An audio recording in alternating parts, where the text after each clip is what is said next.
Sunday ആയിട്ട് ചെറിയൊരു long video എടുക്കാമെന്ന് വിചാരിച്ചു. രാവിലെ എണീറ്റു, ചായ കുടിയൊക്കെ കഴിഞ്ഞു കേട്ടോ. ചായ കുടി കഴിഞ്ഞു.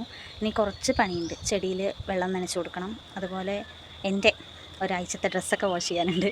അത് പിന്നെ എന്താണ്, കുളി കഴിയുക, ഫുഡ് അടിക്കുക, കിടന്നുറങ്ങുക, നല്ലൊരു മൂവി ഏതെങ്കിലും ഒരെണ്ണം കാണണമെന്നുണ്ട്. പഴയ മൂവീസ് ഏതെങ്കിലും ഫോണിൽ കാണണമെന്നുണ്ട്. അപ്പോൾ അതൊക്കെയാണ് ഇന്ന് ഞാൻ ചെയ്തിരിക്കുന്ന പ്ലാന്. നല്ലപോലെ ഉറങ്ങണം. ഒരാഴ്ചത്തെ ഉറക്കം ഫുള്ളായിട്ട് ഉറങ്ങി തീർക്കണം. ഞാനീ സംസാരിച്ചുകൊണ്ടിരിക്കുന്നത് ആരോടാണെന്ന് വിചാരിക്കരുത് കേട്ടോ. രാവിലെ എണീറ്റതും ഇവിടെ വീട്ടിൽ ചേച്ചി അനിയത്തിയൊക്കെ ആയിട്ട് ഭയങ്കര ഇംഗ്ലീഷ് സംസാരമായിരുന്നു. നമുക്കതിനെക്കുറിച്ചൊന്നും വലിയ നോളേജ് ഇല്ലാത്തതുകൊണ്ട് ആയിട്ട് സംസാരിക്കാമെന്ന് വെച്ചിട്ട് ഞാൻ കോൾ ചെയ്ത് സംസാരിക്കുകയാണ് കേട്ടോ. സത്യം പറയാമല്ലോ, നമ്മൾ എന്ത് പൊട്ടത്തരം പറഞ്ഞു കഴിഞ്ഞാലും നമ്മളെ മറ്റുള്ളവർ കളിയാക്കിച്ചിരിക്കും. പക്ഷേ അങ്ങനെയല്ല, വളരെ സപ്പോർട്ടിംഗ് ആയിരുന്നു കേട്ടോ. എനിക്ക് നല്ല രീതിക്ക് ആയിട്ട് രാവിലത്തെ സംസാരമൊക്കെ കഴിഞ്ഞതിന് ശേഷം ബ്രേക്ക്ഫാസ്റ്റ് കഴിക്കുവാണേ.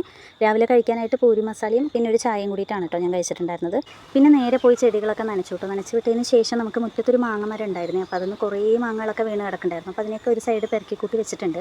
ഇപ്പം അമ്മ ഉച്ചയ്ക്ക് കഴിക്കാനുള്ള ഫിഷ് ഫ്രൈ ചെയ്തുകൊണ്ടിരിക്കണം. അപ്പോൾ ഞാനത് കൊണ്ടുപോയി കാണിക്കാം. ഫിഷ് ഫ്രൈ ആവാനുള്ള ക്ഷമയൊന്നും എനിക്കുണ്ടായിരുന്നില്ല. അതിന് മുന്നേ ഞാൻ 2 പീസ് എടുത്തുകൊണ്ട് പോയി ടേസ്റ്റൊക്കെ നോക്കിയിരുന്നു കേട്ടോ. അടിപൊളിയായിരുന്നേ.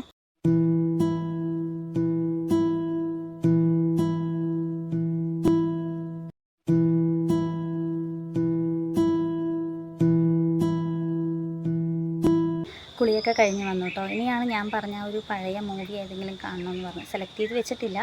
ഇപ്പോൾ പോയി നോക്കണം. ഇപ്പോൾ ഏകദേശം പണിയൊക്കെ കഴിയുമ്പോഴേക്കും തന്നെ 2 മണിയായി സമയം. അതിൻ്റെ ഇടയിൽ പാടത്ത് വിത്ത് വിതയ്ക്കാനായിട്ട് ആൾ വന്നിട്ടുണ്ടായിരുന്നു. അപ്പോൾ അതിൻ്റെ പിറകെ ഞാൻ ഓടി. പക്ഷെ അതെനിക്ക് വീഡിയോ എടുക്കാനായിട്ട് പറ്റിയില്ല. ഫോൺ കൊണ്ടുപോയിട്ടുണ്ടായിരുന്നില്ല. അപ്പോൾ ഇനി പ്രത്യേകിച്ച് പരിപാടിയൊന്നുമില്ല.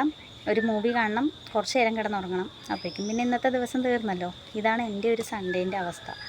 ഈ ഒരാഴ്ച കടന്നു പോണത് നമുക്ക് ഭയങ്കര സ്ലോ ആയിട്ടായിരിക്കും. പക്ഷേ ഈ സൺഡേ എന്ന് പറയുമ്പോഴേക്കും കടന്നു പോകും.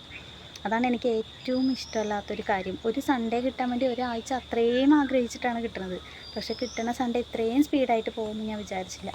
ഇന്നത്തെ ദിവസം അപ്പോൾ ഇത്രയൊക്കെ ഉണ്ടാവുള്ളൂ എന്ന് തോന്നണം.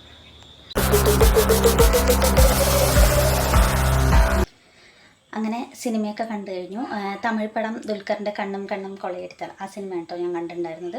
അപ്പോൾ സിനിമയൊക്കെ കണ്ട് കഴിഞ്ഞിട്ട് കുറച്ച് നേരം ഒന്ന് ഉറങ്ങി. ഒരു 5:30 വരെയൊക്കെ കിടന്നതിന് ശേഷം പിന്നെ എണീറ്റു, ചായ കുടിച്ചു. അപ്പോഴൊന്നും ഫോൺ എടുത്തില്ല കേട്ടോ. സിനിമ കണ്ടുകൊണ്ട് ഫോണിൽ ചാർജൊക്കെ തീർന്നു പോയി. പിന്നെ ഞാൻ വീഡിയോ ഒന്നും എടുത്തില്ല. ചായ കുടിച്ചു. അത് കഴിഞ്ഞിട്ട് ജസ്റ്റ് മുഖമൊക്കെ കഴുകി ഒന്ന് ഫ്രഷ് ആയതിന് ശേഷം അകത്തോട്ട് വരുമ്പോൾ അനിയത്തി സുറുമ എഴുതിക്കൊണ്ടിരിക്കണം. അപ്പോൾ എനിക്കും എഴുതാൻ ഭയങ്കര ഒരു ആഗ്രഹം. അപ്പോൾ അതിൻ്റെ ഇതിൽ ഞാനും ചെറുതായിട്ട് എഴുതിയിട്ട് കുറച്ച് നേരമായി. അതുകൊണ്ട് ഇപ്പോൾ പോയി കാണുന്നൊന്നുമില്ല, എന്നാലും എഴുതി.